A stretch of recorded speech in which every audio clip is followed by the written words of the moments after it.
Bonjour à toutes et à tous, bienvenue à cette web conférence intitulée Collectivité recruter efficacement dans un marché en tension, organisée par VK en partenariat avec Indeed et l'association des DRH des grandes collectivités. Comme d'habitude, cette webconférence est interactive, donc c'est-à-dire que dès à présent, vous pouvez commencer à poser vos questions. Je vous rappelle que c'est dans l'onglet questions qui est en bas à droite de votre écran. Donc, n'hésitez pas, vraiment le but pour nous, c'est tout au long de cette webconférence de prendre les questions et de demander à nos intervenants de pouvoir y répondre. Intervenant que je vous présente tout de suite. Donc, tout d'abord, Éric Gras. Vous êtes spécialiste du marché de l'emploi chez Indeed France. Et Vincent Lécaillé, qui est le président de l'association des DRH des grandes collectivités, et également DGA RH et administration de Bordeaux Métropole. Donc, un grand merci. Bonjour déjà tout d'abord à vous deux et merci de votre présence. Avant de vous donner la parole, peut-être quelques mots sur notre thématique. C'est vrai que capacité à recruter efficacement, vous allez me dire, dans la mesure du possible, vous le faites déjà aujourd'hui. Mais c'est vrai que notre idée avec cette webconférence, c'est d'insister sur son importance, qui est peut-être un enjeu stratégique vraiment encore plus fort aujourd'hui. Évidemment, comme on l'a mis dans l'intitulé de la webconférence, forte contrainte budgétaire et une attractivité en crise. Le sujet n'est pas nouveau, mais ça continue, et voire même peut-être sur certains métiers, ça s'aggrave. Donc, l'idée de la webconférence est de vous donner un certain nombre de méthodes, d'outils de recrutement, et peut-être certaines idées reçues à battre en brèche.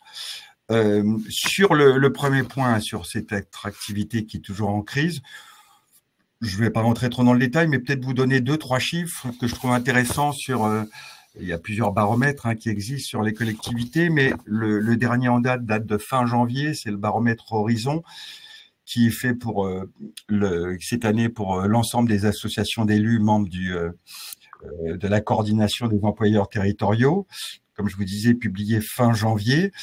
Et il nous dit pour l'année 2024 que près de 53% des collectivités ont eu des difficultés à recruter et à fidéliser. C'est vrai que sur ces deux items, c'est vraiment le recrutement qui pose le plus de difficultés.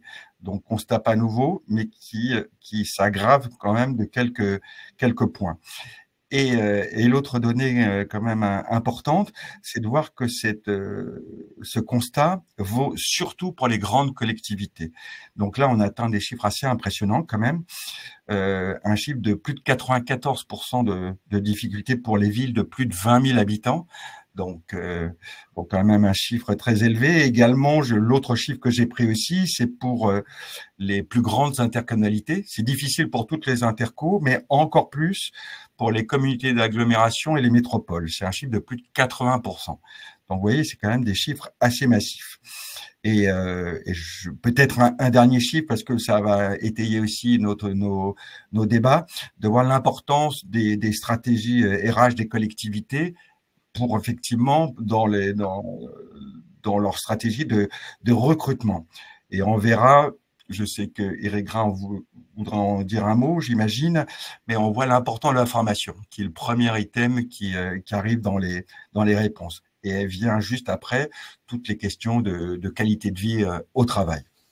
Donc voilà, je rentre pas plus dans le détail, mais c'était pour planter un peu le décor. Juste un autre mot sur l'organisation de notre webconférence. On va le faire en 3 séquences.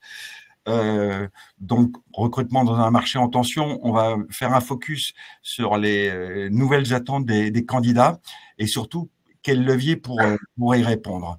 Parce qu'on peut voir des choses qui sont constantes, mais voir aussi qu'il y a des choses nouvelles, il y a la spécificité dans certains cas des plus jeunes. Deuxième séquence, c'est vraiment, je vous parlais d'outils, là c'est vraiment l'illustration, c'est donner plus d'impact à ses offres d'emploi et à sa marque employeur. Et dans un troisième temps, quelque chose de peut-être un peu plus novateur, piloter et ajuster sa stratégie de recrutement grâce aux données. Donc, effectivement, on parle beaucoup de data, voire même d'IA. Donc, de voir ces choses qui commencent à pénétrer le secteur du recrutement et de voir si déjà les collectivités commencent à l'utiliser et surtout ce qu'elles en pensent. Donc, traditionnellement, dans nos webconférences, on vous pose deux questions au sondage. Là, vraiment, le but de la première, c'est un peu de prendre le pouls parce que vous êtes assez nombreux. Ça sera une aide aussi pour nos deux intervenants. Donc, première question sondage qui va s'afficher. Je regarde. Je peux déjà vous la dire à l'oral. Voilà. Donc, face à une attractivité en crise, avez-vous mis des actions particulières pour améliorer vos recrutements? Donc, vous voyez, question assez basique. Oui, non. On va avoir la réponse assez rapidement.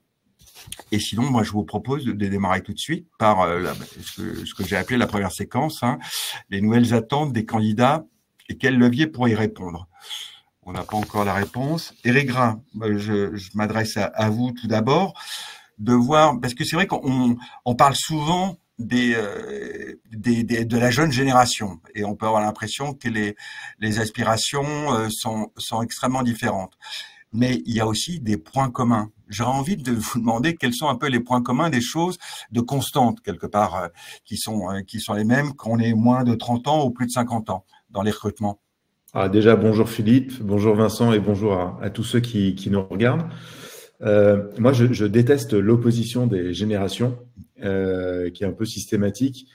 C'est toujours de la faute des jeunes ou de la faute des vieux et on oppose systématiquement les deux. Alors, ce qui est vrai, c'est que en fonction de son âge, on va avoir des attentes différentes. C'est-à-dire quand on arrive sur le marché de l'emploi, on a très envie d'apprendre, on a très envie de gagner de l'argent rapidement parce qu'on a très envie d'avoir son indépendance financière. Et puis, c'est le moment de l'achat de la première voiture ou du premier appartement ou de la première installation. Donc, on a un besoin d'avoir, un besoin d'acquérir.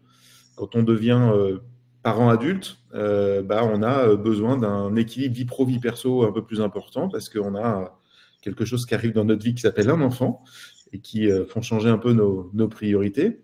Quand on arrive à un âge un peu plus senior et que les enfants sont grands, on a d'autres désirs, peut-être souvent un besoin de se recentrer sur soi-même. Et quand on approche de la retraite, on a plus un plaisir à partager. Donc ça, c'est un peu des réalités. Donc, on voit qu'il y a différentes attentes en fonction de l'âge. Et en fonction d'un même âge, il y a aussi des nuances. Tous les jeunes de 25 ans ne se ressemblent pas, n'ont pas forcément les mêmes aspirations. Ce qui est vrai, par contre, pour toutes les générations, ce qui ressort très très fortement, c'est ce besoin d'équilibre vie pro vie perso qui ressort comme un élément essentiel. Je veux plus me tuer à la tâche. C'est pas, je vis pas pour travailler. Le travail me fait vivre. Il faut que je trouve ce juste équilibre. Donc ça, c'est quelque chose qui est intergénérationnel. Et la deuxième chose qui est très importante, et notamment... Je vous interromps, désolé, mais toute génération, mais est-ce qu'il y a un petit plus quand même sur la jeune génération? Non, alors en fait, ce qui change... C'est l'épaisseur du trait. Ce qui change avec la jeune génération, c'est que si moi aujourd'hui j'avais 20 ans de moins, j'imposerais un peu plus mes desiderata. Sauf qu'à mon époque, à votre époque, Philippe, et celle de Vincent aussi, le marché de l'emploi n'était pas aussi dynamique. Donc en gros, on avait ces mêmes envies, ces mêmes attentes, mais on les gardait pour nous parce qu'on n'était pas en position de force. Aujourd'hui, vous l'avez dit dès le début, c'est difficile de recruter pour tout le monde. Et donc, le bon candidat est un peu plus en position de force. Je ne vais pas dire qu'il impose un peu plus ses choix, mais enfin, il impose un peu plus ses conditions. En tout cas, il sent qu'il a un peu plus de pouvoir. Et donc, il a raison de dire je ne suis pas corvéable à merci, quoi. Tout simplement. Éric, alors j'ai le résultat qui me surprend un petit peu, je vous avouerai, de sondage. Et parce qu'on est vraiment du 50-50. Ouais. Oui, 48, non, 52. Donc, je poserai la même question à Vincent, un peu de votre réaction à chaud, comme ça. Moi, personnellement, j'aurais cru que, parce que j'avais une question délibérément très large, donc ça pouvait être des choses, entre guillemets, assez modestes. Donc, je m'attendais quand même à quelque chose au-delà de 50. Comment, bon, je ne veux pas surinterpréter ce chiffre, mais quand même, comme ça, à chaud, quelle est votre réaction? Déjà, bonjour Philippe, bonjour Eric et bonjour à tous. Rebonjour Vincent. C'est vrai que ça peut être un peu surprenant. Moi, je m'attendais à davantage effectivement de réponses allant dans le sens de dispositifs particuliers mis en place pour améliorer l'attractivité dans nos collectivités, parce que c'est vraiment une thématique qui nous a beaucoup préoccupés, nous, DRH de collectivités, grandes ou petites d'ailleurs. Hein. Parce que comme le disait très justement Eric, c'est vrai que en quelques années, on a eu le sentiment de changer un peu d'époque. C'est-à-dire qu'à partir, disons, de 2017, on a eu une croissance économique qui est revenue, on a eu un marché du travail qui était beaucoup plus fluide, et donc une porosité qui s'est faite beaucoup plus grande entre le public et le privé, avec des effets de compétition sur certains métiers entre le public et le privé. Alors, c'est pas vrai sur tous nos métiers, hein, mais en tout cas, il y a certains métiers pour lesquels, très clairement, on avait ces phénomènes de concurrence. Je pense au domaine du numérique, ou je pense au domaine, par exemple, du bâtiment. On a eu un coup d'arrêt, c'était il y a 5 ans, presque jour pour jour, avec le Covid. Et le Covid, l'expérience qu'on a tous fait, c'était un moment où, évidemment, les mobilités se sont arrêtées. Et en fait, elles ont repris, mais de façon presque accélérée, presque décuplée, après cette période d'interruption. Donc, on a eu des mobilités très importantes, une activité, presque une suractivité du service recrutement à ce moment-là, avec des délais de vacances du coup qui s'allongeaient, aussi une forme d'impatience, pour pas dire d'irritation, hein, de la part des services recruteurs vis-à-vis des services recrutement parce qu'ils trouvaient que ça allait pas assez vite.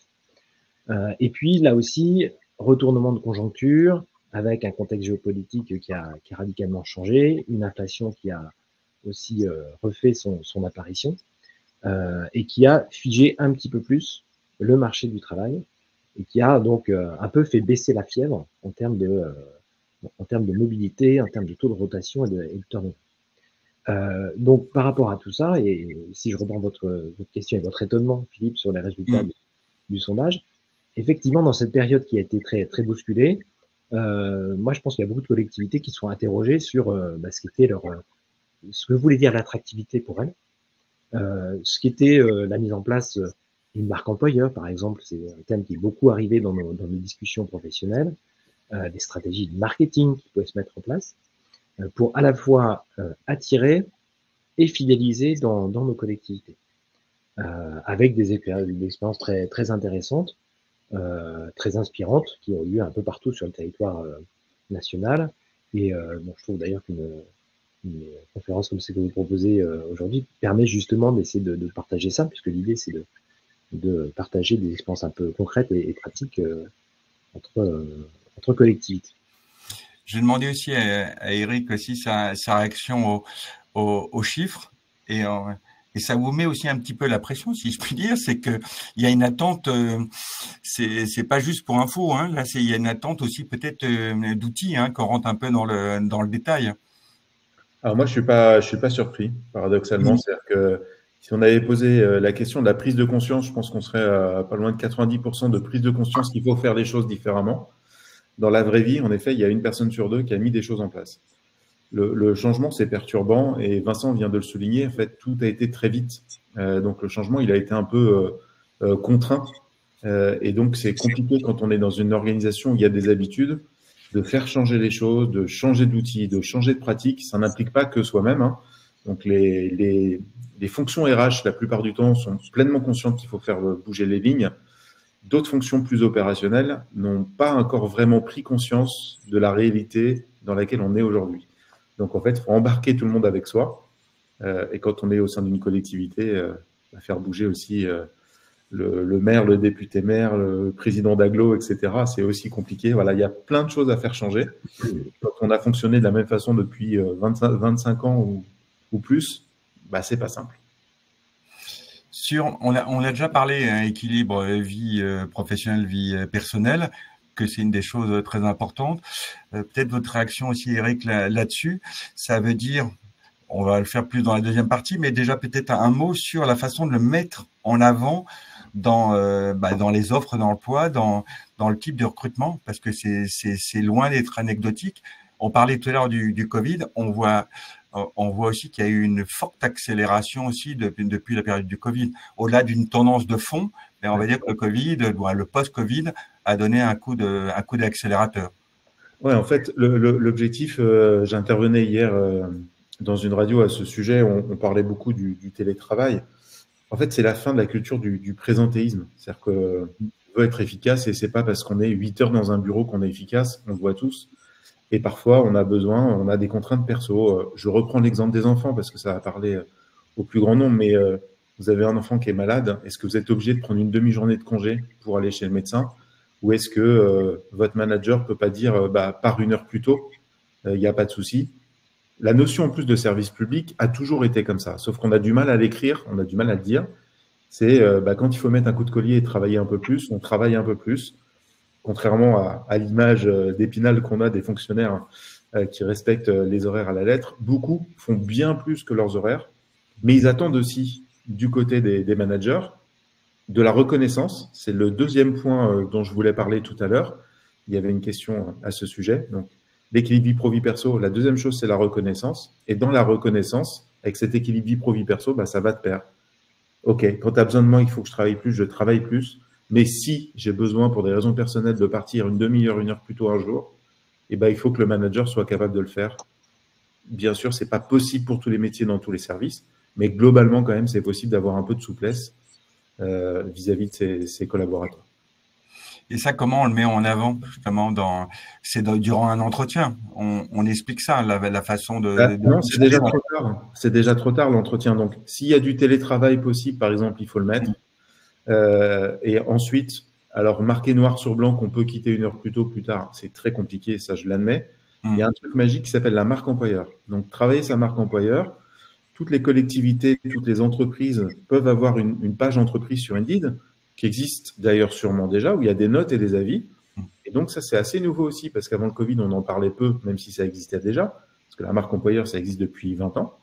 Mais donc, travailler sa marque employeur, en fait, c'est des éléments de preuve de la part de vos collaborateurs et collaboratrices qui vont dire ce qu'est l'ambiance avec des éléments de preuve. Voilà comment ça se passe dans mon service. Voilà comment ça se passe au sein de la communauté d'agglo de Bordeaux. J'ai commencé en telle année à tel poste, j'ai réussi à évoluer, je suis dans une équipe bienveillante, etc. Voilà, ça fonctionne.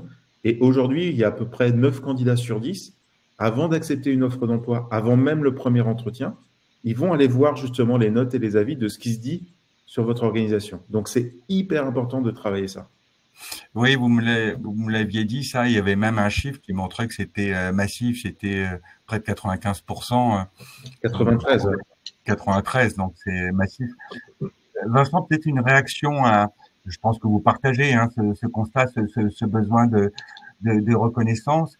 Et comme disait Eric, et que ça soit affiché, effectivement, que ça soit pas juste dit. Moi, quand j'ai dit l'entretien, bon, peut-être un peu tard, voire beaucoup trop tard, et de l'afficher dès le départ, mais de trouver la bonne façon de le faire. Alors, marque employeur ou même dans une annonce, je sais pas. Oui, alors c'est-à-dire que les candidats n'attendent pas l'entretien, n'attendent pas qu'on leur donne de l'information pour aller en chercher eux-mêmes. Et il y a plein d'informations disponibles sur nos collectivités. Et quand elles vont chercher de l'info sur la collectivité, bon, c'est pas forcément que des données très pratiques sur les conditions d'emploi, les conditions de travail, etc. C'est aussi plus largement sur le projet de la collectivité, parce que quand ils viennent nous rejoindre parce que il y a un projet, parce qu'il y a quelque chose qui intéresse leur champ professionnel, leur champ d'expertise, et qu'ils ont l'impression qu'en nous rejoignant, ils vont pouvoir s'épanouir professionnellement. Nous, dans l'association des DRH, on a toujours défendu le fait que la qualité de vie au travail, c'est évidemment quelque chose d'essentiel. La qualité du travail, c'est peut-être encore plus important. C'est-à-dire que la qualité de ce qu'on propose à nos collaborateurs comme expérience professionnelle, c'est-à-dire ce que je vais faire quand je vais rejoindre la ville de Bordeaux ou Bordeaux Métropole, c'est largement plus important encore que les conditions matérielles qui vont entourer tout ça. Donc ça veut dire qu'il ne faut pas se préoccuper des conditions matérielles, évidemment ça compte, mais c'est pas pour nous le cœur du sujet. Et ça aussi, il y a des façons pour les collectivités d'en parler, c'est-à-dire que la façon dont on communique sur nos projets, sur nos pages internet, sur nos différents réseaux sociaux, parce que c'est quand même beaucoup par là que ça passe maintenant, c'est aussi une façon de donner envie, en tout cas de donner à voir ce que fait la collectivité, et ça dit quelque chose aussi de l'esprit dans lequel c'est fait. Et ça, je crois que les candidats, ils sont très attentifs. Je pense que le premier réflexe d'un candidat, qui voit une annonce pour un poste dans une collectivité, c'est justement d'aller se renseigner sur le territoire, sur les projets, sur ce qui se dit de cette collectivité, sur les réseaux sociaux et sur la toile. Et s'il peut y trouver des informations plus liées à son poste, tant mieux. Mais voilà, je pense que son spectre d'investigation est quand même beaucoup plus large. Je prends juste une question qui n'est pas une question, qui est une question sur les questions. On me demande à partir de quand on peut interagir et poser des questions. Tout de suite. Comme je vous avais dit, même dès le démarrage, donc n'hésitez pas.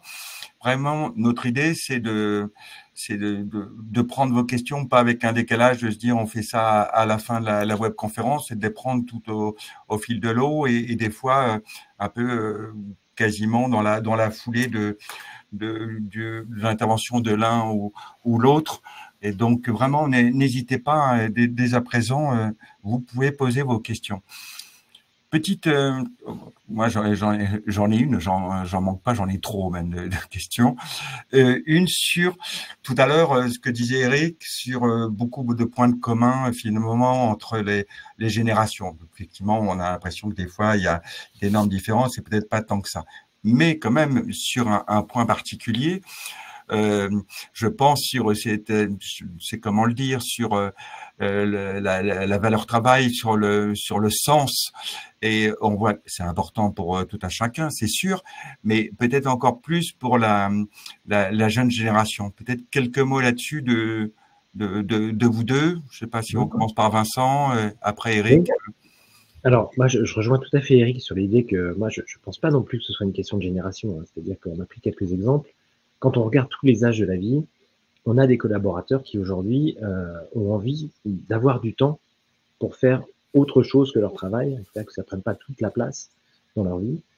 Et ça peut être effectivement des enfants, surtout quand ils sont en bas âge, mais ça peut être aussi à l'autre bout du spectre de la carrière professionnelle, s'occuper par exemple de ses aînés, avec la question des proches aidants, qui est une question qui va prendre de plus en plus d'ampleur dans notre société et donc dans nos organisations de travail.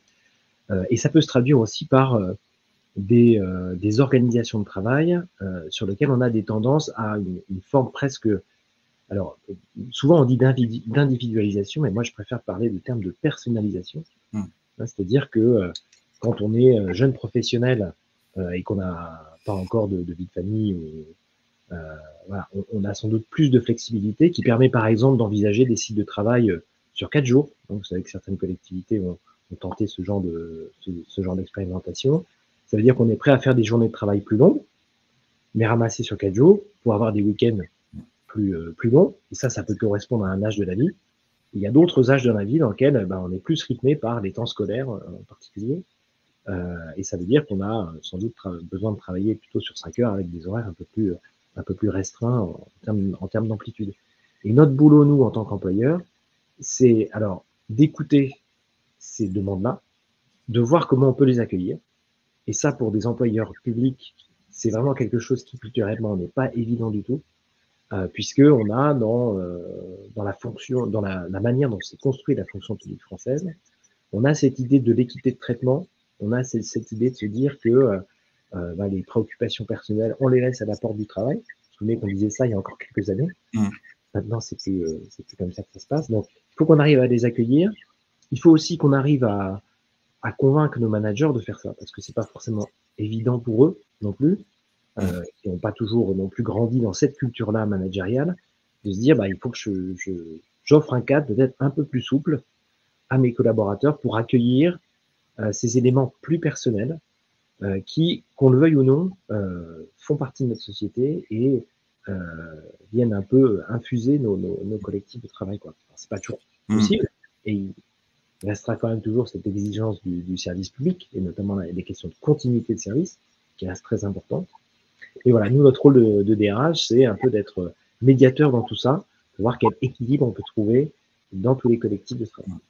Même question à Eric, donc sur cette question du sens des valeurs, peut-être plus forte dans la jeune génération.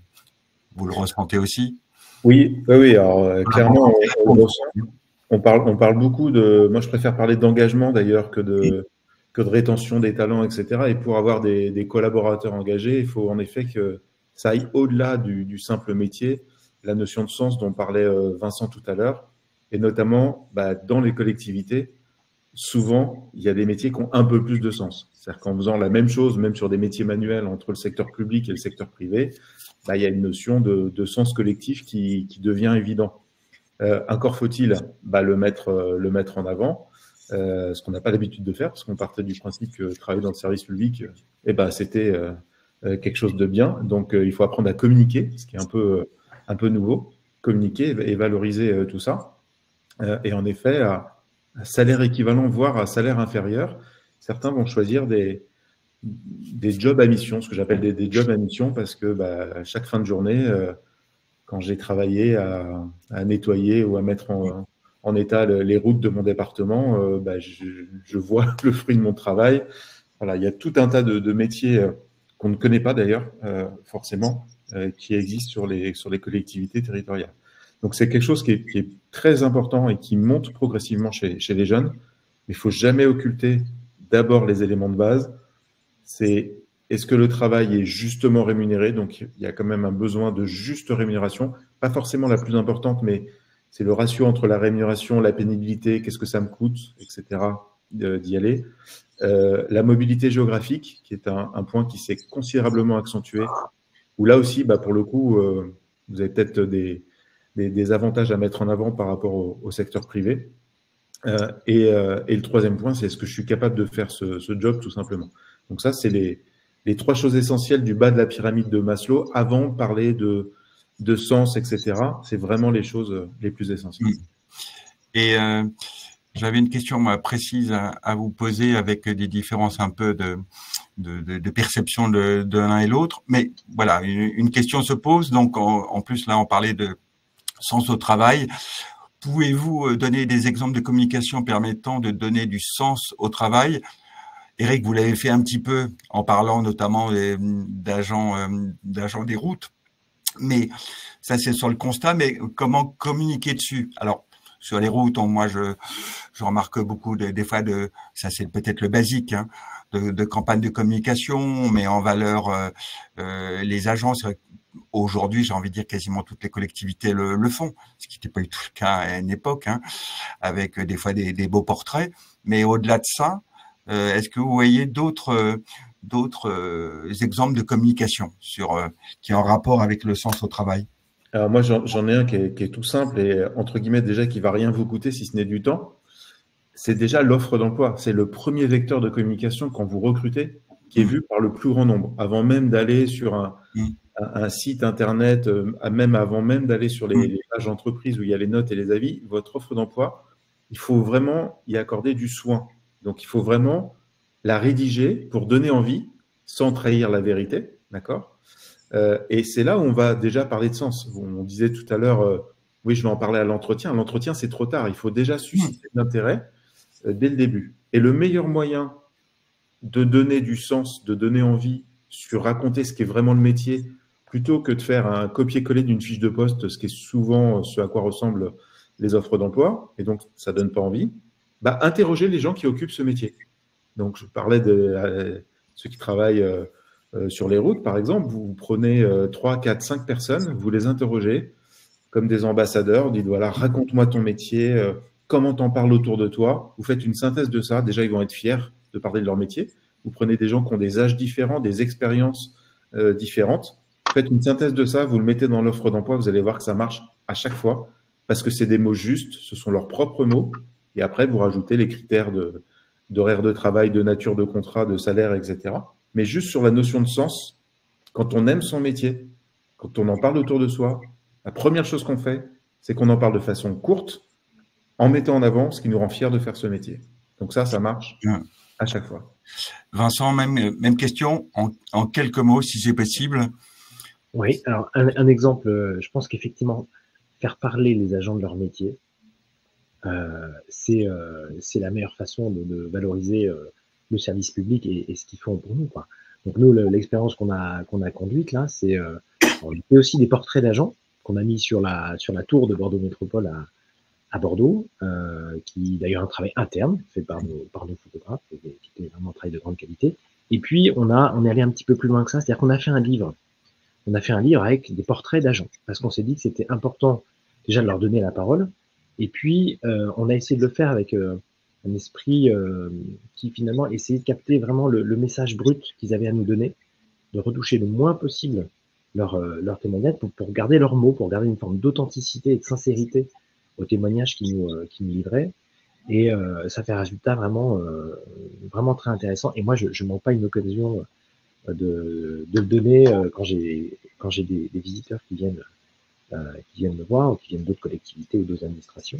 Parce que je trouve que c'est un produit qui nous ressemble bien et qui dit beaucoup de ce qu'est le service public d'une collectivité comme la nôtre, c'est-à-dire une vraie diversité de métiers, des parcours très différents, des profils aussi très différents les uns des autres, et qui mettent en valeur à la fois le travail et le territoire. Expérience aussi assez simple à réaliser, ça prend juste un petit peu de temps, comme disait Eric. Allez interroger vos agents, prenez le temps de consigner ça, de recueillir ça, et trouver une façon de valoriser. Ça peut être un livre. On fait aussi des petites capsules qu'on met sur LinkedIn, de quelques secondes, où les agents comme ça racontent un peu leur métier. Et c'est des choses qui font beaucoup de vues. Voilà. Alors, ce qui est important aussi, c'est la cohérence des messages. Je rebondis juste sur ce que dit Vincent. Si vous faites une super capsule vidéo sur les réseaux sociaux et qu'en effet, vous retombez sur une offre d'emploi qui est pas du tout attractif ou sur votre site carrière qui ne l'est pas non plus, c'est important dans l'ensemble du parcours candidat d'avoir cette cohérence.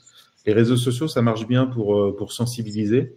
Par contre, honnêtement, en termes de ROI, on y parlera tout à l'heure en termes de data, il y a très peu de gens qui postulent en ayant vu quelque chose sur Instagram, TikTok ou Snapchat. C'est une première étape finalement, c'est un affichage. Oui, en fait, ça permet de travailler sa marque employeur, sa réputation, et donc de démocratiser aussi et d'expliquer ce que sont les métiers, parfois faire naître des vocations. Je cite souvent cet exemple parce qu'il partait de très loin, mais c'est un très bon exemple qui sont les armées, les 3 armées, qui ont fait ce travail pour parler à la fois du sens et expliquer des métiers. Et on fait tout ce travail sur les réseaux sociaux. Le taux de conversion ne se fait pas sur les réseaux sociaux, hein. Il se fait là où sont les candidats. Et donc, où est-ce que sont les candidats qui cherchent un job? Sur des sites d'emploi, notamment sur Indeed, hein, c'est le premier site. Mais voilà, et donc il faut absolument qu'il y ait une cohérence. Sinon, en fait, vous dépensez de l'argent pour rien, de l'énergie pour rien. Donc, très, très important d'avoir cette cohérence-là. Moi, j'aimerais revenir sur le point de la rémunération, parce qu'on s'est vu que dans les différents critères, c'est quand même une des choses très importantes. Selon les cas, c'est pas forcément la première, mais on va dire quand même c'est dans le top 3.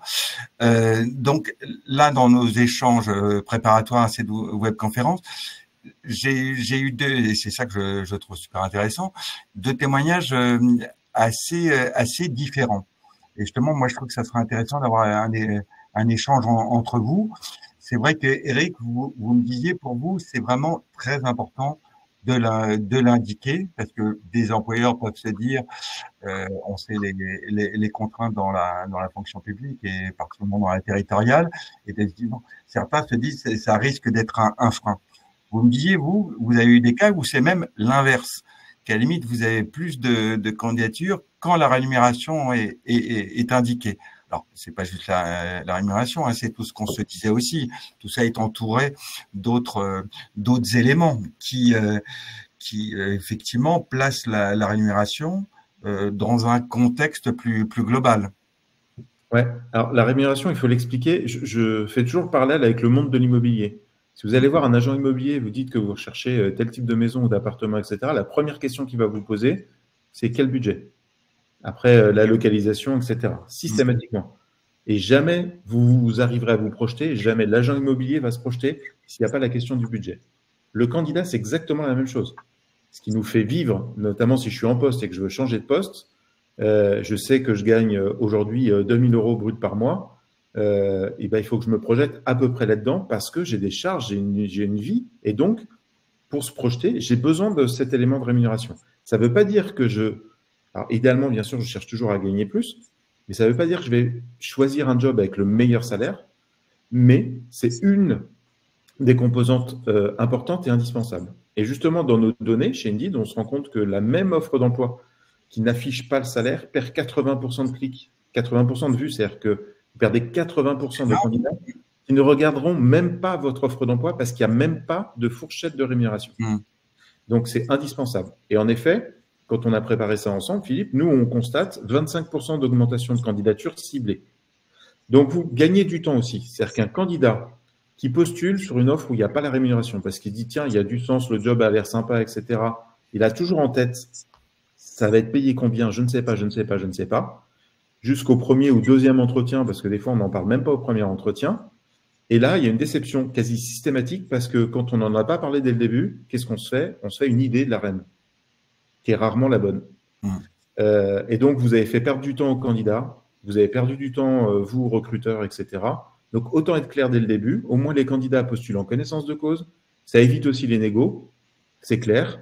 De toute façon, il y a une directive européenne qui a été votée. Donc, la loi va imposer à tout le monde d'ici juin 2026 d'afficher systématiquement la rémunération sur toutes les offres d'emploi. Donc, faites-le avant qu'on vous l'impose, quoi.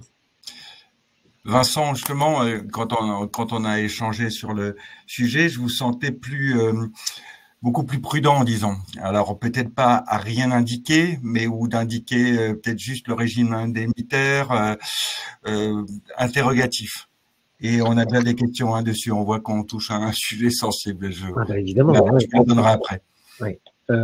C'est effectivement, c'est pas facile en fait pour les DRH de collectivité de communiquer sur ces sujets-là, parce qu'en fait, tout ne dépend pas complètement de nous. Hein. C'est-à-dire que je pense qu'il y a pire que de ne pas être transparent sur une rémunération, c'est de faire des fausses promesses. Et la difficulté qu'on a, c'est que nos systèmes de rémunération dépendent largement des grilles indiciaires, donc qui sont largement dépendants de l'ancienneté en fait de l'agent dans la fonction publique, et minoritairement du régime indemnitaire. Et le seul élément qui soit vraiment comparable d'une collectivité à l'autre, c'est cette dimension, qui est une dimension alors marginale, en tout cas pour la plupart des agents, mais on sait très bien que pour les cadres supérieurs, par exemple, c'est plus de 50% de la rémunération, le régime indemnitaire. Donc pour eux, c'est pas anecdotique. Donc c'est vrai, c'est une vraie difficulté pour nous de se dire, mais si on communique par exemple en tant de cas euros par an, c'est pas le référentiel qu'on a traditionnellement dans les collectivités territoriales. Et par ailleurs, je suis pas certain que ça donne vraiment une indication suffisamment précise à un candidat pour savoir s'il se positionne ou pas. Donc c'est une vraie difficulté qu'on a. Mais là où je rejoins tout à fait ce que dit Eric, c'est qu'on a sans doute la mauvaise habitude dans les collectivités territoriales d'aborder ces sujets trop tard, ou en tout cas pas assez tôt dans nos processus de recrutement. Je pense que il faut qu'on puisse aborder assez rapidement, une fois que les candidats nous contactent, effectivement une espèce de fourchette de rémunération, en disant que c'est quelque chose qui sera affiné au cours du processus. Mais en tout cas pas le faire quand c'est trop tard, c'est-à-dire quasiment quand on a tout réglé, sauf la question de la rémunération, alors qu'on sait très bien que pour les candidats, c'est un élément qui reste, qui demeure un élément tout à fait essentiel. Alors je vais peut-être juste vous partager une expérience qu'on a menée avec nos collègues qui sont en charge des métiers du numérique et des systèmes d'information, où là on a un marché du travail très particulier, j'en parlais un petit peu tout à l'heure, marché du travail qui est très dynamique, alors un tout petit peu moins maintenant, mais qui reste encore beaucoup par rapport aux autres métiers, et sur lequel on a des vrais enjeux à attraper, en tout cas à communiquer très rapidement avec les candidats qui nous contactent, pour leur donner les bons messages, et pas renvoyer attendez, il faut que je demande l'autorisation parce que vous avez un salaire qui ne correspond pas à nos grilles, je vais voir avec la DRH si on peut négocier un peu plus, etc. Donc ce dont on a convenu avec nos collègues de l'agency, c'est qu'ils avaient une marge de manœuvre dans laquelle ils étaient autonomes pour pouvoir leur permettre d'être réactifs par rapport aux prétentions des candidats. Parce que parfois, ça se joue à quelques jours près. Donc, si on n'est pas capable de donner une réponse claire, rapide à un candidat, on prend vraiment le risque de le perdre sur certains métiers. Donc, c'est important qu'à un niveau, qui soit un niveau opérationnel pertinent, on puisse donner une certaine autonomie en se disant, voilà, votre marge de négo sur tel métier, c'est ça. En deçà de cette marge-là, vous êtes autonome et vous avez cette activité qui vous permet d'interagir avec les candidats. Au-delà, en revanche, là, il faut passer à un niveau de validation supérieur voilà, et on rentre dans un cadre qui est un peu plus normé. Et ça fait partie des petites adaptations qu'on peut faire sur les métiers sur lesquels une tension qui exerce un peu plus fortement que sur les autres, voir quelle marge de recrutement on peut de liberté, je veux dire, de marge de manœuvre on peut laisser aux directions. Comme je vous disais, c'est pas tellement surprenant, hein, ça suscite pas mal de questions. Donc, je vais faire une petite sélection. Avant, parce que je l'ai depuis quasiment le début, hein, je veux passer le message à cette personne qui de la mairie de Dreux, quand elle pose la question de est-ce que vous proposez des éléments afin d'améliorer le recrutement. Excusez-moi, mais votre question est beaucoup trop générale. Il faut, pour que je puisse l'apprendre, il faut que vous me posiez quelque chose de beaucoup plus précis. Parce que j'ai envie de dire, c'est tout l'objet de notre webconférence d'améliorer le recrutement. Donc, c'est pas que je veux pas vous donner la parole ou reprendre votre question, mais aidez-moi avec une question plus précise. Alors, sur la rémunération, il est, j'essaie de la retrouver, il est souvent indiqué, et ça vous allez vous retrouver dedans, je pense, selon la grille correspondante de la fonction publique. Et la question est, évidemment, ça n'apporte pas assez d'infos, ou même, est-ce que c'est pas un risque d'être un frein? Peut-être Eric là-dessus, parce que ça, on le voit souvent quand même, hein. Un frein, oui et non. Enfin, on travaille beaucoup avec le secteur public. On a fait des réunions la semaine dernière avec 3 grandes collectivités. Alors, Vincent, il n'y avait pas la tienne, mais il y avait Paris, Lyon et Marseille. On a discuté comme ça justement de ce sujet-là, entre autres. On se rend compte que les salaires sont à peu près les mêmes par fonction partout. En effet, le secteur public n'est pas forcément le secteur qui paye le plus, mais il y a aussi tout un tas d'autres avantages. Donc, il faut expliquer aussi tout ce qu'il y a autour de la REM et qui peut avoir un impact réel sur le pouvoir d'achat des gens. Donc, en fait, la difficulté, c'est que ce n'est pas culturel. Donc, il faut apprendre à parler de ça. Sur certains métiers, il y a des grilles qui existent très claires. Donc, plus on est transparent, mieux c'est, une fois de plus. Et ce n'est pas parce qu'on est le mieux disant qu'on recrute les meilleurs candidats. Donc, la rémunération est un élément indispensable, mais ce n'est pas l'élément déclencheur le plus fort qui fera changer d'emploi. Une autre, je ne sais pas si Vincent voulait un petit peu. Oui, alors il y a d'autres éléments, enfin on ne va pas tous les citer, mais il y a un élément qui va prendre de plus en plus de place, c'est les questions de protection sociale complémentaire. Ah, exactement. La protection sociale complémentaire, c'était un des éléments sur lequel on avait un vrai avantage, enfin un vrai désavantage comparatif par rapport au privé, puisque dans le privé, en tout cas dans les grandes entreprises privées, c'est automatique. C'est-à-dire que vous arrivez dans la boîte, vous avez immédiatement la mutuelle qui va avec, parfois la prévoyance aussi. Bon, dans nos collectivités, c'est quelque chose qui va arriver. C'est qu'il y a un projet de loi qui est en cours là, de chemin parlementaire sur la prévoyance. Mais si demain, on peut communiquer de façon très, très claire et transparente sur ces sujets à nos candidats, en leur disant, vous arrivez chez nous, vous avez un package social dans lequel vous avez une mutuelle avec telle participation, une prévoyance qui vous couvre en cas de demi-traitement, etc. C'est clair que ça fait des éléments qui sont importants. Et c'est important, pas seulement vis-à-vis de l'agent en lui-même, mais vis-à-vis de sa famille aussi. Hein. C'est-à-dire que quand vous avez une mutuelle, c'est aussi quelque chose qui vous couvre, qui couvre vos ayants droit, votre famille. Et même quand vous sécurisez votre revenu par justement un maintien de rémunération, c'est aussi un revenu familial que vous venez protéger. Donc voilà, dans les éléments à prendre en compte pour un candidat, ces éléments-là vont être de plus en plus importants. Ça peut être aussi le véhicule de service, etc. Enfin, il y a plein de choses qui rentrent en jeu quand je parlais qui impactent le pouvoir d'achat. La prise en charge à 100% des frais de transport aussi. C'est plein de petits détails quand on a un salaire proche du SMIC. Si j'ai pas à payer mes déplacements et si en effet ma mutuelle est prise 100% en charge pour l'ensemble de ma famille, avec des coûts de mutuelle, moi qui suis dans le privé, augmentent régulièrement et vont continuer à augmenter dans les années qui viennent. Vincent a raison, c'est des éléments autour de la rémunération qui impactent la rémunération et le pouvoir d'achat. Et c'est vrai que sur la PSC, la protection sociale complémentaire, conscience que c'est un sujet très important. Et pour revenir au baromètre, c'était soulever sur les collectivités qui ont pris un petit peu d'avance, dont fait partie la métropole de Bordeaux. Et voilà, c'est plus 16%. Il faudrait que je le contextualise plus, mais sur l'année 2024, donc on voit un certain nombre de collectivités qui ont été très vite sur le sujet parce qu'on sait que c'est effectivement un sujet très important.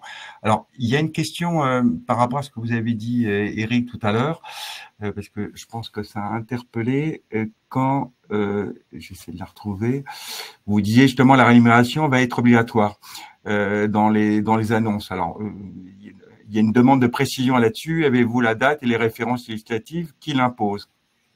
Alors, c'est une directive européenne. Je précise qu'à la base, en fait, c'est l'égalité homme-femme. C'est-à-dire qu'on se rend compte encore aujourd'hui qu'un homme et une femme qui postulent au même job, il y a des tests qui sont faits régulièrement.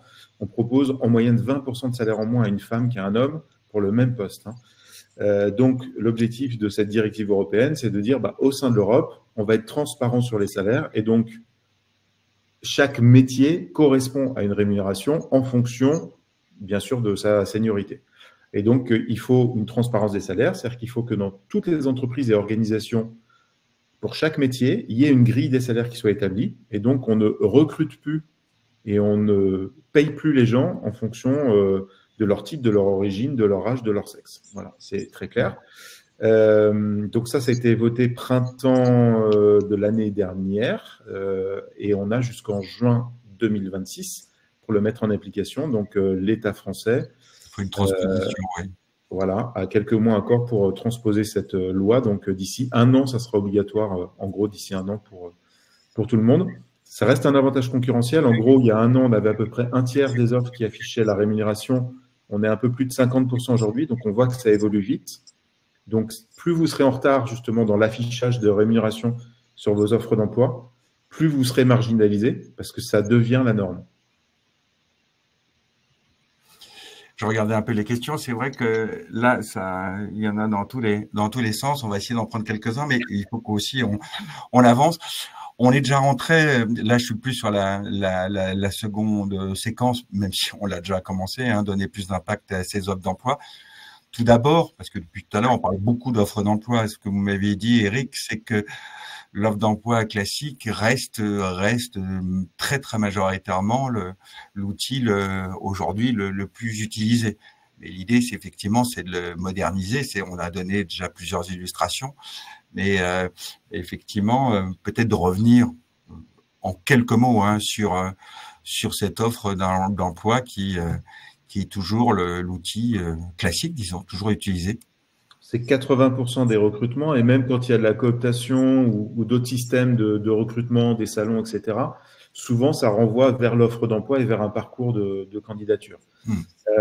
Pour vous aider à faire une offre d'emploi efficace, quand vous créez un compte sur Indeed, gratuitement, je précise, vous avez à la fois la data d'Indeed et ChatGPT qui est réunie, et donc par rapport à un métier, il va vous guider en fait sur les choses qui sont essentielles. Parce qu'en fait, le langage du recruteur est rarement celui du candidat. Donc nous, on a toutes les données des candidats par métier, donc on sait ce qui les intéresse, ce qui fera la différence, et donc on va vous inciter à remplir des champs qui sont selon les métiers indispensables. ChatGPT ensuite fait la synthèse pour que ça tienne en nombre de caractères, en moins de 2000 caractères, ce qui est assez aussi. Quand c'est trop long, c'est pas lu ou c'est mal lu. Et donc, sans mentir, aller en 10 minutes maximum en prenant son temps, vous vous laissez guider, vous avez l'offre d'emploi parfaite qui correspond en termes de matching efficace à ce que veulent les candidats. Après, ce que je vous invite à faire aussi, c'est de vous mettre dans la peau d'un candidat. Donc, quand vous recrutez un métier, allez sur Indeed, tapez ce métier à l'endroit où vous le cherchez pour voir qui sont vos concurrents recruteurs. C'est-à-dire, il y a combien d'offres d'emploi disponibles pour ce métier-là. Personne ne se pose cette question-là, mais ça permet d'expliquer notamment aux managers finaux pour qui vous recrutez. Vincent disait tout à l'heure, avant je proposais 15 candidats, puis d'un seul coup, quand j'en propose que 2 ou 3, les gens ne comprennent pas. Ce n'est pas que les recruteurs sont devenus mauvais, c'est que le monde a changé. Donc, allez directement sur Indeed, tapez le métier que vous cherchez à l'endroit que vous cherchez. Vous allez voir, des fois, il y a 300, 400, 2000 offres d'emploi. Et donc, plus il y a d'offres d'emploi concurrentes, plus il faut mettre de l'argent. parce que si vous mettez pas d'argent, ça aussi, culturellement, on n'a pas toujours l'habitude, on n'est pas visible et ça marche pas. Donc, ça devient une nouvelle façon de procéder, comme dans d'autres pays qui sont en situation de plein emploi depuis très longtemps. L'Allemagne, la Belgique, le Luxembourg, la Suisse. C'est ce qu'on appelle le retour sur investissement. Et si on n'investit pas, on a quasiment jamais de retour, quoi. Donc, l'offre d'emploi classique est toujours elle, mais elle ne peut évidemment plus être pareille. Et c'est vrai que je prends cet exemple. Alors, je ne dis pas du tout que ça soit général, mais ça se voit quand même encore beaucoup de fois sur les réseaux sociaux de voir des offres d'emploi qui sont une fiche de poste. Donc, une fiche de poste, on sait que c'est très long et c'est pas très incarné, c'est le moins qu'on puisse dire. Donc, est-ce que c'est anecdotique ou c'est quelque chose et je ne donnerai pas de nom, mais ce n'est pas que l'apanage des petites collectivités. On le voit aussi des fois dans des grandes collectivités, ces fiches de poste. Mais même dans des grandes entreprises, hein, honnêtement, a toujours tendance à s'auto-flageller. Vous n'êtes pas meilleur ou plus mauvais que les autres, c'est une tendance globale. Quand on regarde, en fait, et sur la transparence des salaires et sur l'agilité des offres d'emploi, les plus réactifs, les plus créatifs, c'est les TPE et les PME. Dans les grandes entreprises, ça va plus vous ressembler, c'est compliqué de changer les choses, il y a un ordre établi et ça prend du temps. Okay, une PME, elle est beaucoup plus agile. Un resto, c'est l'exemple type, hein, on l'a vu, quand vous êtes dans une zone touristique, vous avez besoin de recruter des serveurs, des cuistots. Quand ça ne marche pas, qu'est-ce que vous faites? Vous vous remettez en cause et puis vous cherchez d'autres solutions, quoi. Dans une grande entreprise, on a l'habitude d'être un peu attractif, on laisse venir les candidats à soi et voilà. Vincent, alors Bordeaux Métropole, agile ou pas? Et ça me fait penser peut-être à un focus sur l'initiative, je trouvais assez intéressant que vous avez mise en place, le Simplificaton, qui justement concernait le recrutement. Oui, c'est effectivement, on a essayé de traiter le problème. Hein. C'est-à-dire que je refaisais un petit peu la chronique de ces dernières années, des tensions qu'on a connues sur le marché du travail. Il y a eu quand même un moment de forte tension sur la fonction recrutement dans les collectivités au sortir du Covid, par exemple 2022, 2023, avec beaucoup d'attentes, encore une fois, de la part des directions recruteuses. On voyait beaucoup de départs dans la collectivité et on voyait moins d'entrées, donc un turnover qui s'était instauré ici.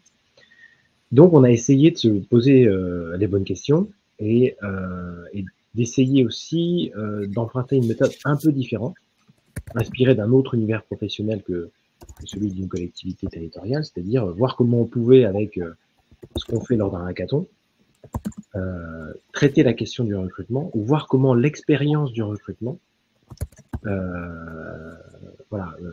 traiter avec les outils d'un hackathon pouvait nous aider à produire des choses un peu différentes. Et on est parti vraiment de cette notion d'expérience du candidat. Donc, c'est pas la fonction recrutement en tant que telle. Hein. On a parlé d'annonces, on a parlé de délai de recrutement, etc. Mais on a vraiment envisagé la chose de bout en bout, c'est-à-dire comment rendre l'expérience de recrutement positive pour les candidats, pour la DRH qui recrute et pour la direction qui recrute aussi. C'est-à-dire qu'on a fait travailler en parallèle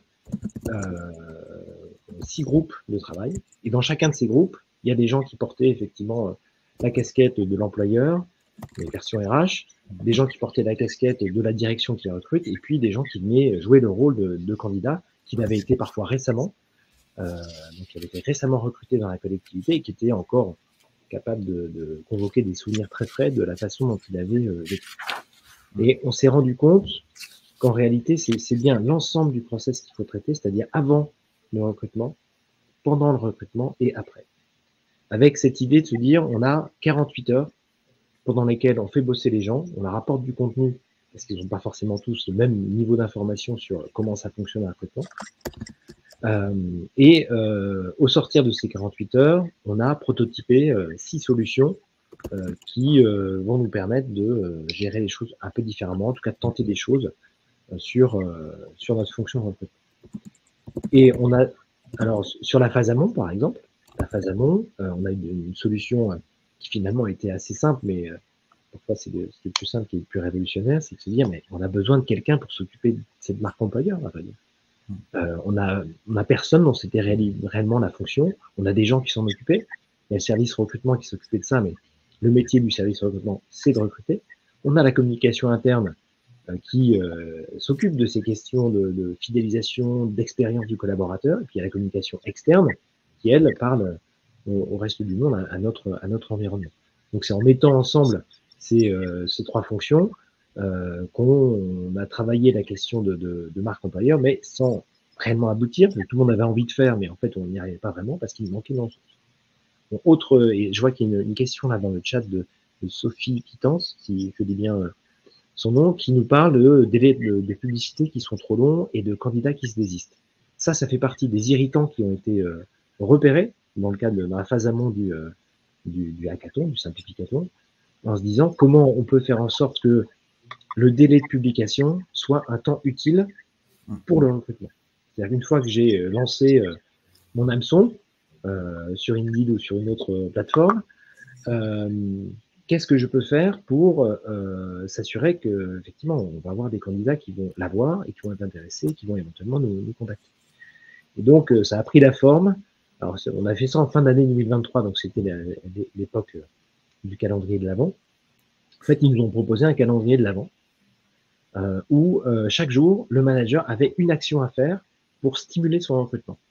Et de se dire bah voilà, j'ouvre ma première case et le premier jour, bah, je vais reprendre contact, par exemple, avec l'association d'anciens élèves de mon école de formation. Et puis, je vais voir si, par ce biais-là, je peux accrocher d'autres candidats. Le deuxième jour, je vais peut-être ripolliner un peu ma propre page LinkedIn, parce que quand c'est ma référence en tant que recruteur qui est marquée sur l'offre d'emploi, bah, peut-être que le candidat il va avoir envie d'aller voir concrètement le profil du recruteur. Donc ça peut évidemment aider. Et puis, voilà, le troisième jour, ça peut être comment on fait d'événementiel, c'est-à-dire qu'on va aller sur un salon de l'emploi où on va aller, par exemple, à une journée porte ouverte d'une école de formation qui correspond au métier qu'on recrute. Voilà, des solutions concrètes. Sur la dimension de pendant, comment ça se passe pendant le recrutement et comment on fait en sorte que l'expérience du candidat, elle soit améliorée. Là, on a des collègues qui ont réfléchi à travailler ce que moi j'appelle en marque blanche. Parce qu'un des handicaps qu'on peut avoir quand on est une collectivité territoriale, c'est d'être une administration. Et être une administration, c'est pas forcément quelque chose qui fait rêver. Alors ça parle aux gens qui sont déjà dans le marché du travail des collectivités, aux insiders, mais pour les autres, comment on fait pour les attirer? Et quand ils voient marqué sur la pancarte administration publique, bah, parfois, certains tournent les talons.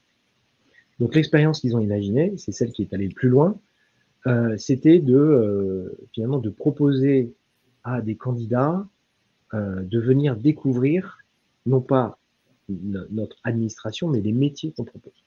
Donc, on a installé un van, on en avait loué un vieux van Volkswagen, je pense que vous voyez à peu près le modèle, qu'on a mis devant la tour de Bordeaux Métropole. C'était un salon des métiers du numérique. Donc, il ne concernait pas forcément que Bordeaux Métropole, mais c'est des profils dont on sait très bien que ce n'est pas forcément les profils qui spontanément viennent dans les administrations ou dans les collectivités territoriales. Et au sortir de ce salon de l'emploi, on leur proposait simplement de venir découvrir une expérience de recrutement différente, sans afficher qui on était. Et donc, ils venaient nous voir dans ce van, et on leur parlait, on leur diffusait en fait un petit film publicitaire qui expliquait tout ce qu'on fait dans une métropole. Et au sortir de ça, on leur disait, est-ce que ça vous intéresse? Sachez que nous, on est Bordeaux Métropole, on est une administration publique. Si vous avez envie d'en savoir plus, on vous donne rendez-vous la semaine d'après dans un job dating, dans un café pas loin d'ici. Voilà, pour tenter une expérience un peu différente, quoi. Désolé Vincent, il va falloir que j'accélère un peu parce qu'on arrive, malheureusement, il est déjà presque midi, mais on va prendre peut-être 5 minutes de plus parce qu'on n'a pas parlé des données et je trouve ça un peu dommage. Donc, juste, je vais donner la parole tout de suite à Eric, mais avant peut-être la seconde question au sondage, si elle pouvait s'afficher, avez-vous elle s'affiche, oui. Avez-vous une stratégie de recrutement qui utilise les données? Oui ou non? Eric, j'aurai le résultat assez rapidement. parce que je veux vous donner la parole, parce que vous insistez là-dessus, déjà que les gens comprennent de quoi exactement on parle par données, parce que ça peut paraître une chose un peu abstraite. Et vous disiez effectivement beaucoup de données existent et que c'est un vrai levier pour le recrutement. Donc, est-ce que vous pouvez justement un peu, j'ai envie de dire, incarner ce propos qu'on comprenne bien, disons? En fait, ça va paraître vulgaire ce que je vais dire, mais on parle de marketing RH comme on parle de marketing client. Et dans le parcours candidat dont parlait Vincent, il faut apprendre à marketer la ville, les jobs, etc. Et donc, dans le marketing classique, il y a cette notion de ROI. J'investis quoi? À quel endroit? Ça me rapporte combien? Dans le recrutement, ça va être exactement pareil. Historiquement, le taux de chômage en France était à 10%. Il est aujourd'hui à 7%. De façon structurelle par rapport à l'inversion de la pyramide des âges, le chômage va baisser. Donc, on va être de plus en plus dans une situation de plein emploi. Et donc, je reviens sur ce que je disais tout à l'heure, il va falloir apprendre à investir. C'est non négociable, entre guillemets, pour attirer des candidats parce qu'on va être en concurrence avec plein d'autres. Il y a plein d'outils qui existent. Bien sûr, il y a Indeed, mais il y en a plein d'autres. Donc, il y a des choses qui sont gratuites, il y a des choses qui sont payantes. Et vous n'avez pas, déjà, c'est l'argent du contribuable, mais la possibilité de dépenser autant que vous aimeriez partout. Et ça ne sert à rien de dépenser partout. Donc, se baser sur la donnée, c'est ça, c'est être héroïste. J'investis quoi? Sur quel endroit? Ça me rapporte combien? Il y avait une question dans le chat tout à l'heure qui était super intéressante.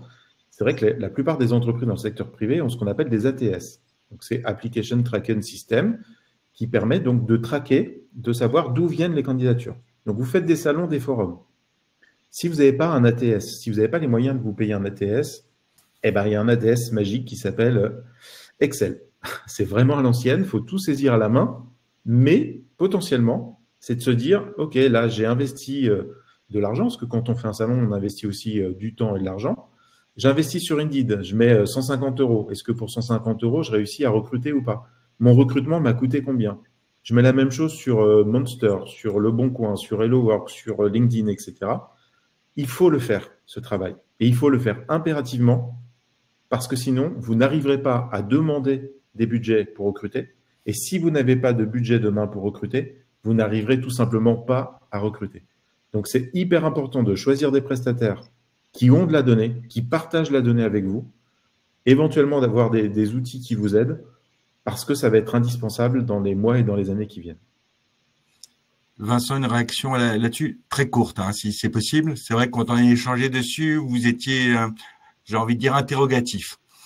Oui. Quand on parle de données, après aussi, on parle d'IA aussi. Et ça peut poser aussi un autre débat. Un autre débat, juste. En 2 minutes, je vous aide pas, hein, on lance. Alors, je vais essayer de faire très rapidement.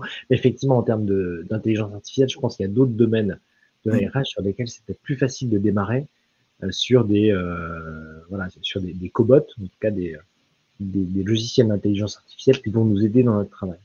Sur le recrutement, là, c'est un petit peu plus compliqué. C'est que ça nécessite, si on veut en fait faire matcher des offres avec des demandes, hein, pour réduire les choses à leur plus simple expression, ça nécessite d'avoir un maximum de données sur les candidats. Or, s'il y a effectivement un domaine dans lequel c'est bien qu'on n'a pas toutes les données, c'est sur nos candidats. Puisque les candidats, ils publient des choses. Alors parfois, il y a des choses qui sont publiées sur eux ou sur elles, malgré eux ou malgré elles. Et après, il y a des données qui publient, et des données qui publient de leur côté, c'est forcément des choses qui sont plutôt à leur avantage.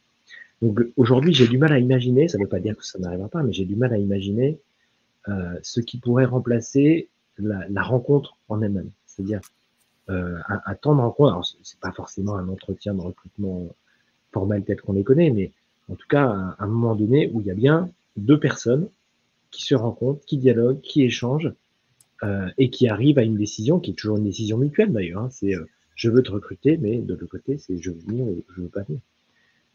Donc voilà, mon interrogation, c'était sur ça, sur les données disponibles et la façon dont les machines pouvaient les retraiter pour nous aider à décider. Je trouve que le domaine du recrutement, pas forcément le plus simple auquel on peut appliquer ça. Et pour répondre à Nathalie, ces données elles sont valables pour les deux, hein, pour les contractuels et les fonctionnaires. On travaille aussi beaucoup avec la fonction publique, y compris la fonction publique hospitalière qui est un très gros recruteur. Donc même avec des concours, on le fait là aussi avec le ministère de l'Éducation nationale. Donc même quand il y a des concours et tout, ça fonctionne. Sachez que pour les données, quand vous êtes client Indeed, donc dès que vous créez un compte sur Indeed, même si vous dépensez que 15 €, hein, peu importe, vous avez un tableau de bord. Et donc, vous pourrez regarder par métier, par bassin d'emploi, par ville, tout un tas de données. Donc, vous allez avoir un indicateur de difficulté à recruter. Vous allez voir le ratio entre les offres d'emploi et les candidats. Vous allez voir aussi qui sont les plus gros recruteurs, ceux qui génèrent le plus de candidatures. Vous avez une photo à l'instant T aussi des candidats qui sont disponibles dans notre CVTech par catégorie d'âge, de métier, etc. Donc, des données, nous, on en a et on vous en donne. L'objectif, c'est de les partager pour vous aider à comprendre ce qu'est le marché de l'emploi. Et dernière donnée aussi qu'on partage gratuitement sur les salaires. Donc, vous avez 3 onglets sur Indeed. Le premier, c'est la page d'accueil.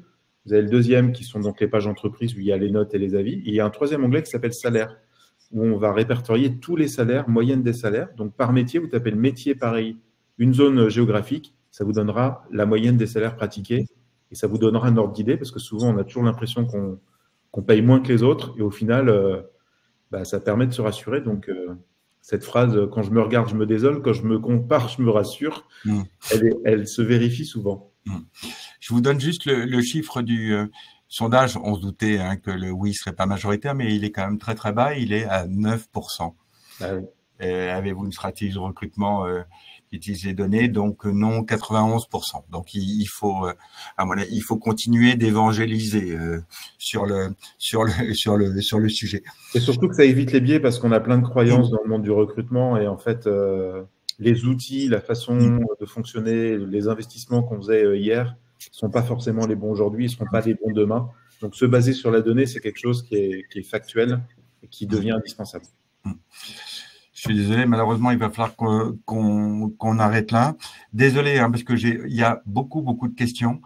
Donc, dans la mesure du possible, peut-être qu'on verra comment vous répondre par la suite. Mais c'est vrai que vous avez vraiment joué le jeu et on voit que le sujet vous interroge beaucoup.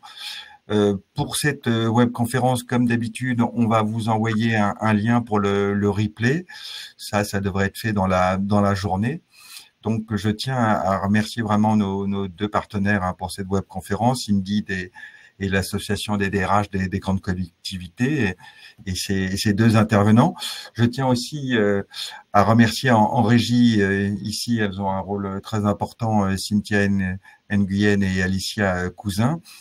Et tout dernier mot, c'est vrai que Vincent, vous l'avez cité tout à l'heure dans ces sujets, on va dire, qui montent, notamment vous disiez sur l'organisation du travail et tout ce débat sur la semaine en 4 jours. On sait que peu de collectivités s'y sont mis, mais beaucoup y réfléchissent.